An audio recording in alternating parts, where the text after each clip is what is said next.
It's another Q&A edition of Optimal Health Daily, episode 1169, and I'm Dr. Neil Malik. Hey there, happy Friday, and welcome to another Q&A edition of Optimal Health Daily, where I answer your health questions related to fitness, diet and nutrition, and lots more. You send in the questions, and I answer them for you. Now, if you've already sent me a question, I thank you. Listening to and reading your questions is one of my favorite parts of the show. I like this to be a place where you can learn about the truth. If you Google the word nutrition or fitness, you'll get trillions of results in less than a second. Unfortunately, most of the results that will pop up will probably feature an ad trying to sell you a product that may or may not help you reach your goals, and much of the other information can be misleading.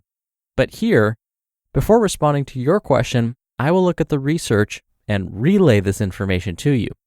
In case you're wondering about my background, when I'm not doing this podcast, I work full-time as an assistant professor for the California State University system.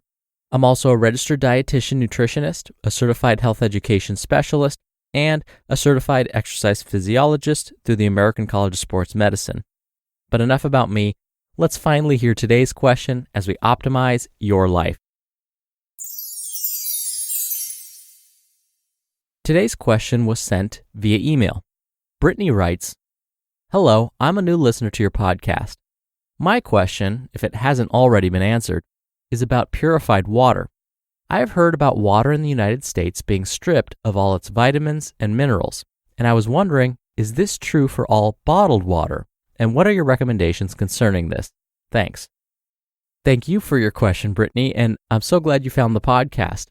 It's actually been a while since I've talked about hydration and water quality, so the timing of your question is great. Now, there's actually a lot of confusion about how much water we need to drink each day, and as you asked, whether bottled water is safer or healthier than tap water. I'll start by talking about how much water we should consume each day. You may have heard that we should drink 8 glasses of water per day. I'll be honest, I do not like this recommendation. The biggest issue here is the definition of a glass. Glasses come in many different sizes. In fact, if you were to open the cupboards in my kitchen, you'll see I have sets of glassware of all different shapes and sizes. There are tall, skinny glasses, short, squat ones, juice glasses, not to mention different sized coffee and tea mugs. If I were to drink a mug of water, would that be the same as drinking a glass of water? Some health professionals will be even more specific and may say you should drink 8 cups of water per day. Okay, this is better. We can make sense of 8 cups because a cup is 8 fluid ounces. So 8 cups a day means we should consume 64 fluid ounces of water per day. Again, while this is an improvement over the 8 glasses per day recommendation, I still have issues with this. This is because depending on a person's body weight, their age, their gender, their level of activity, where they live, and so on, the water recommendations will vary. So, the best way to know whether you are drinking enough water each day is to look at your urine color. I know it sounds disgusting, but let's be honest, you're probably looking at it anyway. If you aren't, you should start now. Your urine should be a light lemonade color. So this means there's a hint of yellow. If it's dark yellow, you may be dehydrated. If your urine is clear, you're consuming too much water. Don't stress too much if here and there your urine is too dark or clear. Just try and make sure that it's a light yellow most of the time. Obviously, you don't want your urine to be dark yellow most of the time because long-term dehydration is unhealthy. The reason you actually don't want your urine to be clear most of the time is because overhydrating may lead to the body getting rid of some important nutrients like vitamins and minerals. And you can actually dilute your blood too much, and that can lead to its own set of problems. Now, Brittany, you asked about water sources. This is an interesting topic because here in the United States, our water supply is considered one of the safest in the world. Yet, there are instances where water coming out of our faucets may not have been the cleanest. A couple of years ago, there were highly publicized water quality concerns in the city of Flint, Michigan. In case you weren't familiar with this incident, the water being supplied to the public in the city of Flint wasn't being properly treated and was contaminated with lead, which is a known toxin. In the U.S., the water supply must be carefully treated by local water agencies. This treatment involves a series of highly regulated processes. This is all monitored by the Environmental Protection Agency, or EPA, along with local water agencies. This system has worked very well for most of its history. Occasionally, there are issues like we saw in Flint, Michigan, where it fails. However, water coming from the tap is still considered the cleanest and safest. When it comes to vitamins and minerals in tap water, these levels vary depending on the region in which you live and your local water agency. In general, tap water is actually low in vitamins, but it can contain some minerals like calcium, sodium, potassium, chloride, magnesium, even some iron and copper. Some of these minerals are natural. Others can come directly from the pipes that deliver the water to our homes. The minerals in these pipes leach into the water supply. Some tap water also contains fluoride, which is added by the local water department. But not all local water departments add fluoride. Now, if you want to know what specific minerals your tap water contains, you can find this information on your local water department's website. They usually post the results of their regularly scheduled water analysis.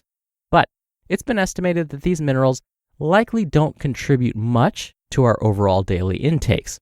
Now, you may notice that your tap water smells like chlorine or doesn't really taste all that good. This is because the water is treated with chemicals to make sure it's free of bacteria, viruses, and parasites. So, while it is safe to drink, the taste may make you want to purchase forms of bottled water that don't have this same flavor profile. Now, I should mention that chlorine doesn't get rid of the minerals in the water. Other forms of filtration might. I'll talk about bottled water in a second, but there are ways to remove some of those unpleasant chemical flavors. I have added a reverse osmosis water filtration system in my house. I like it because it serves as an extra filtration device. So, not only is the water you're consuming from the tap free of disease-causing pathogens thanks to the local water department, but the reverse osmosis water filtration system in my house will then remove some of those chemicals that cause the funky taste.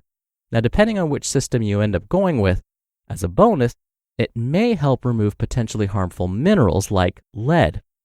Remember, not all minerals are good for us, and lead is one example. Like I said before, lead is toxic to our nervous system. You can either buy or rent these reverse osmosis systems, and they're usually fairly reasonable. The potential downside is that you'll probably end up removing some healthy minerals like calcium and magnesium when you use these systems. But again, since water isn't a major source of these minerals in our diets, it's not a big deal. Now, if you rely on something like a Brita water filter, please know that these will not remove as many of the chemicals as a reverse osmosis system would. Now, what about bottled water? Finally, bottled water isn't as tightly regulated in the US.